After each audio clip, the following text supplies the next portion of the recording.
Need psychotherapy online or in person? Check out tinyurl.com/THT Psychotherapy.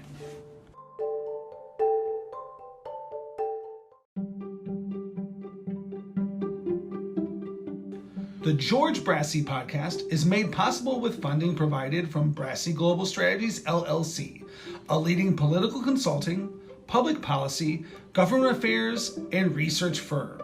Are you interested in running for elected office? Need advice?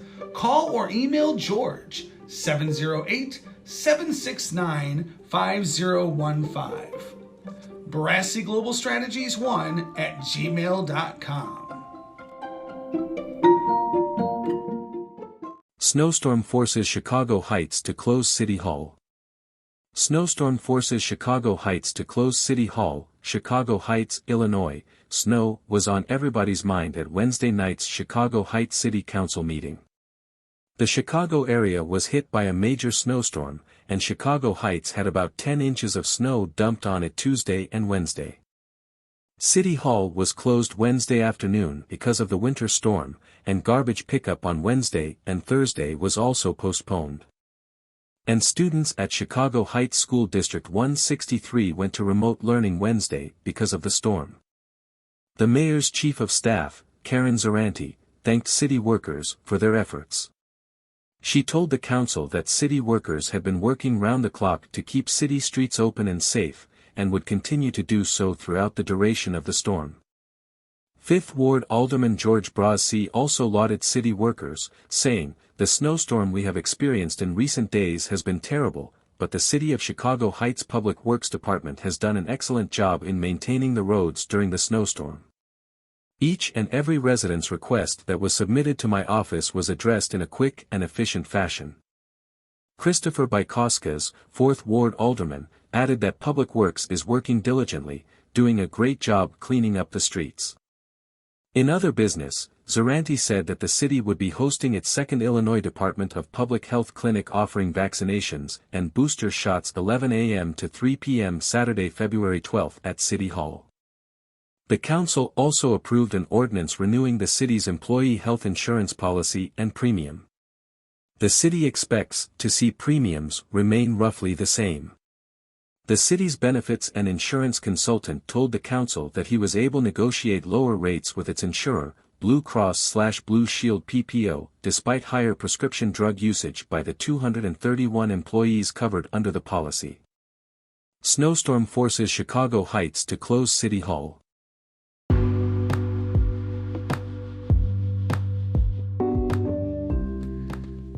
Before we get to the interview, I just want to tell you about our newest sponsor, Union Signs and Printing. Union Signs and Printing is a union sign shop located near Chicago, Illinois, that specializes in the production of corrugated plastic lawn signs used in applications ranging from political and election usages to unions, schools, and businesses. They also produce a vast array of other products, including American-made, union-printed t-shirts, banners, bio cards, literature, door hangers, business cards, and trifold. Get a hold of Union Signs and Printing at 815-740-1688 or find them on the internet at unionsignsandprinting.com. And don't forget to tell them you heard about their services on the George Brassey Podcast.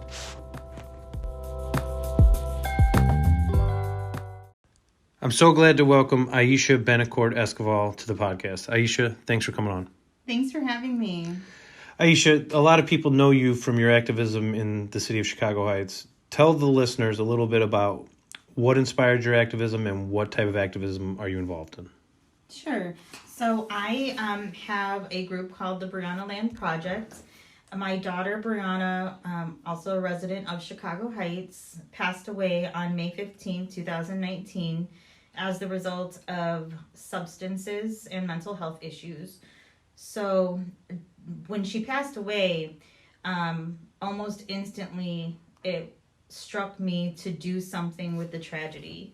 So people who knew my daughter knew her to be very bold, very good at leading, just very fun and happy, and she made people feel at home with her. So I didn't want her death to be in vain. And there was so much that I didn't know about substance use disorder or her unresolved mental health issues prior to her passing. So in order for me to do my part to make sure other parents don't have to go through the same pain that I've gone through and my family's gone through, I decided to raise awareness towards substance use, addiction, and mental health issues. And what type of substances was Brianna addicted to? So Brianna actually, Xanax was her drug of choice for many years. She was prescribed Xanax for anxiety. She always had an issue with sleeplessness.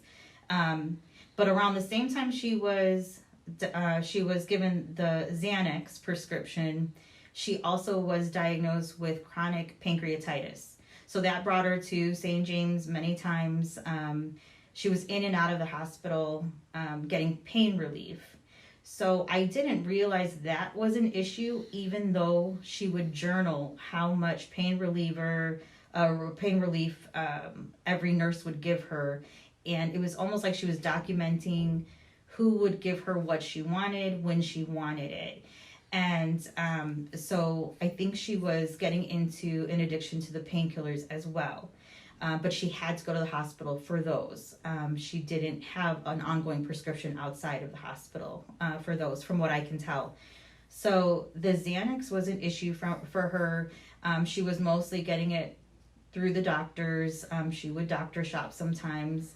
Her actual primary care physician wouldn't give her a renewal on the Xanax or up her Xanax. And instead she told her that she wanted to get to the bottom of it to find out what was really going on.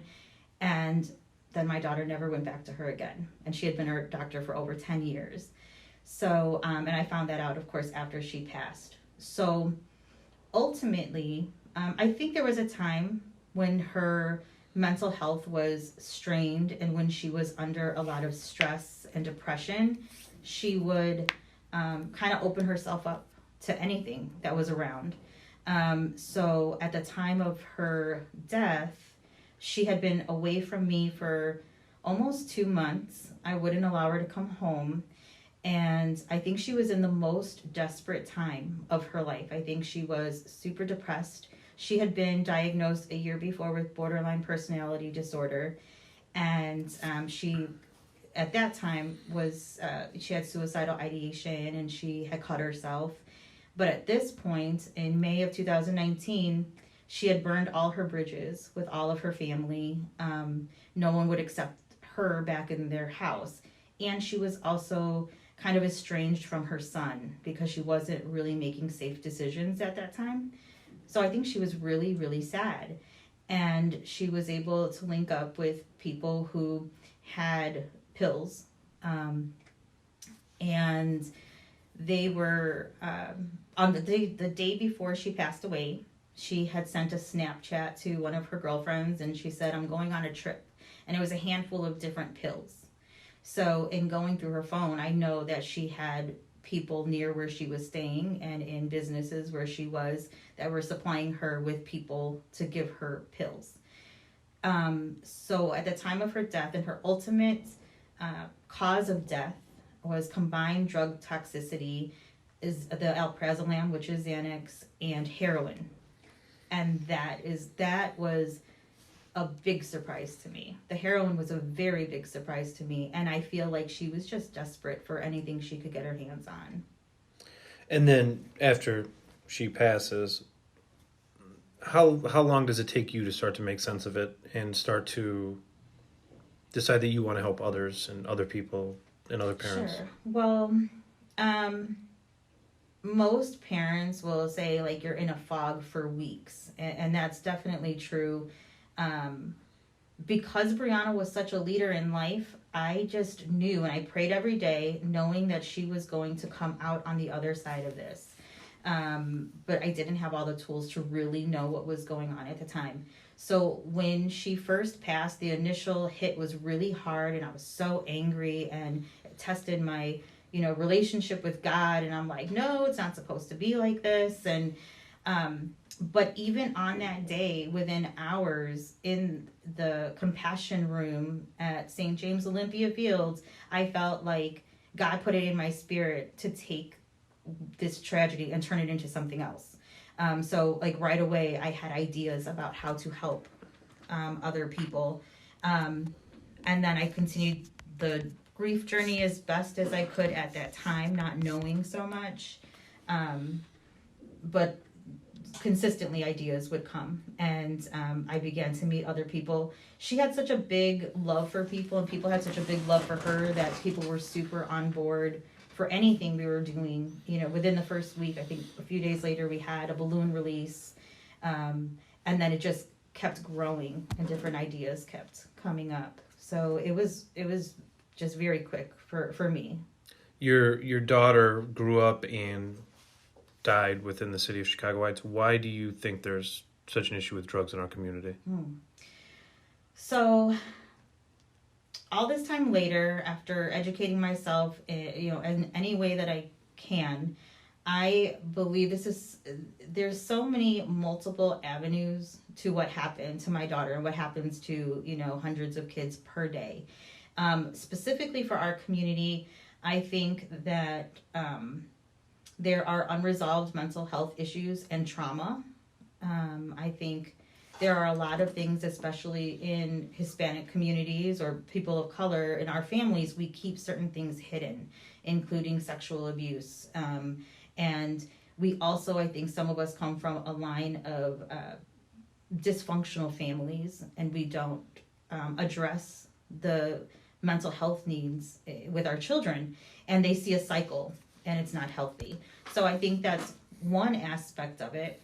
I also think that a lot of our young men and women, especially young men in our community, come from a background of gangs. And again, because there was an unaddressed need there as well. And I think that opens them up, of course, to selling drugs as a way to earn money. And sadly, there's a need for it with people who want to, it starts, I think, sometimes with marijuana and then graduates into other things, especially now with the pills. I don't think the pills have the stigma as other hard drugs like heroin, but they're very, very popular now. So I think that whole mentality also contributed to what happened. I think the lack of consequence also is a contributing factor. And I just think sadly, it's just so commonplace here. And until it affects you or someone you love, you don't really give it any thought. But it's everywhere around us. And I think in our community, when we think about the crimes that are happening, they're often related to substances somewhere. So it's all linked. It's just a cycle. There's so many contributing factors.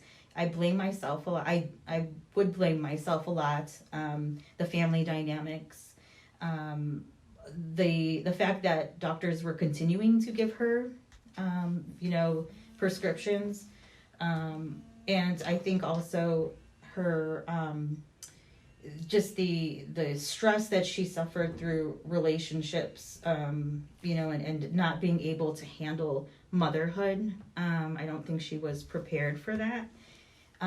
So lots of things that we just missed. We missed them with her, and because she was so bubbly and because she was so sharp, I had no idea that she was, she journaled about her social anxiety. But again, we just missed it.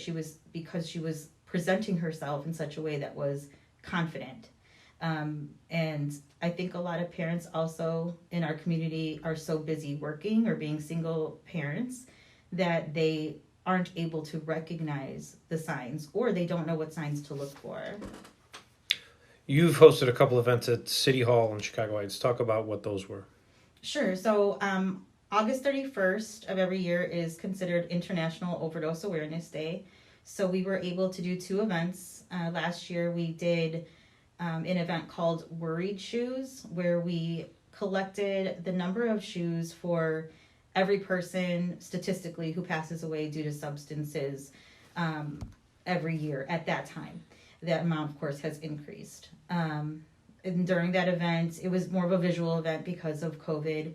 And we used the term worried shoes from, there's a kid's book, and there's a song called Worried Shoes. And it's very reflective of somebody that is suffering from addiction. So we did that. We did a live presentation that included how to administer Narcan, the opioid reversal agent. And we hooked up with Live for Lolly, which is another organization that deals with substances and education. So the following year, this most recent year, we did light up the city of Chicago Heights in purple. Purple is the common color for overdose awareness. And we were able to have a setup with lots of moms and family members and spouses of people who have passed as the result of substances.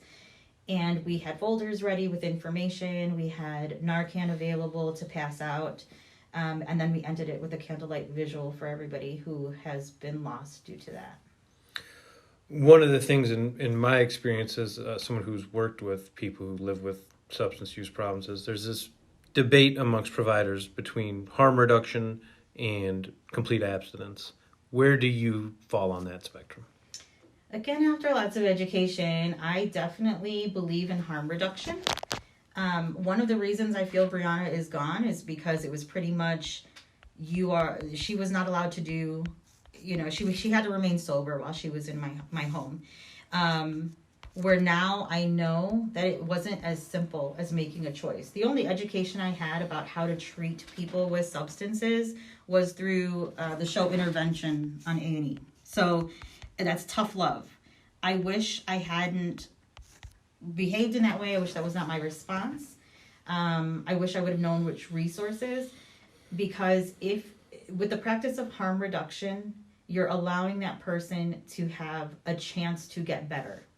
I don't think there's a lot of chance when you just cut them off. I feel like, I feel like I've studied that statistically, family support is more beneficial to somebody that's suffering. So I believe in harm reduction the same way I would, kids are going to have sex, so we are going to promote, we're not going to promote abstinence, and we're going to let them know these are the resources. There's condoms, there's other things, to protect yourself.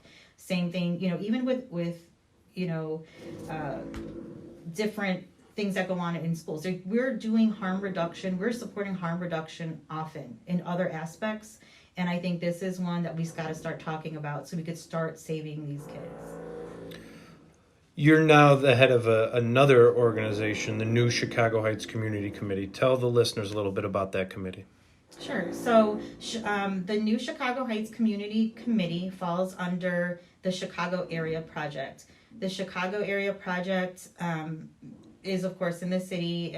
But it's the umbrella to several different neighborhood organizations where they send a worker out to low-income or urban communities, distressed communities, so that they can teach community members how to empower themselves, so that they can promote programs and create programs for youth, so that there will be a decrease in crime or juvenile delinquency and risky behaviors. So I was able to get on board and transition in September. And it's coming full circle, I feel, for me personally. I'm really not into like numbers and reflecting and analyzing things. And that might be like a disservice sometimes, but I have a heart for people.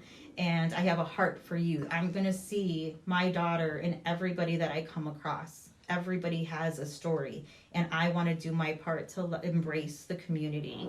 So we are developing different programs and linking up with different areas so that we can have workshops. So we'll have workshops on, the risky things that we talk about, like drugs and sex and gun violence.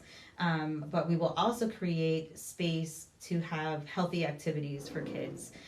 We just had a snack and paint last night, and it was a really good time. But I think, especially with certain kids who have some mental health challenges or emotional health challenges, a lot of times their need to write or their need to draw or paint isn't really recognized, or they don't know how to do it, where to do it, or who can help them. So lately I'm really focusing on the arts. That's one thing that we definitely want to do. But again, it's my way of giving back to honor my daughter, and it's just a blessing to be in a position to try to help other kids. Aisha, what are 2 books you would recommend to the audience, and why? So I'm gonna go with 2 that I've actually completed, the most recent ones that I've completed. There is a book called Not in Vain, and it is a huge book. It's a compilation of stories of parents who have lost their kids as the result of substances. And I actually have, there's 2 books. The second one hasn't come out yet, but I did a contributing piece in one. But the second book I'm going to go with is Dope Sick by Beth Macy. There's a streaming service right now that has a show that just came out called Dope Sick, and it's based off the book. And the book is a piece about how the opioid epidemic began in the United States. And it's super informative. It's stuff that I had no idea about. And it does also put accountability on the prescribers and the drug makers and how much money was in it for them. So that's another contributing factor. The book was really, really informative. I really appreciate what I got out of that. Aisha, if somebody wanted to connect with you or learn more about you and find you on the internet, how could they get a hold of you? Sure. So on Facebook, we have 2 groups. There's the Brianna Land Project, and then there's also the new Chicago Heights Community Committee group page. You can also send me an email to chicagoheights1@chicagoareaproject.org, or certainly call 708-964-3058. Aisha Betancourt, thank you so much for coming on my podcast. Thank you. Take care.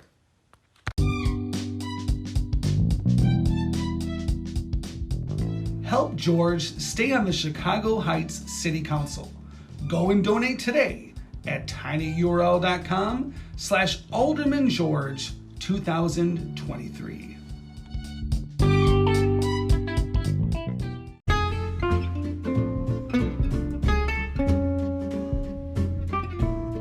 Need more George? Like his pages on Facebook. Friends of George Brassey PAC, 5th Ward Business Alliance, Chicago Heights Bicycle and Pedestrian Resource Center, and the George Brassey Podcast.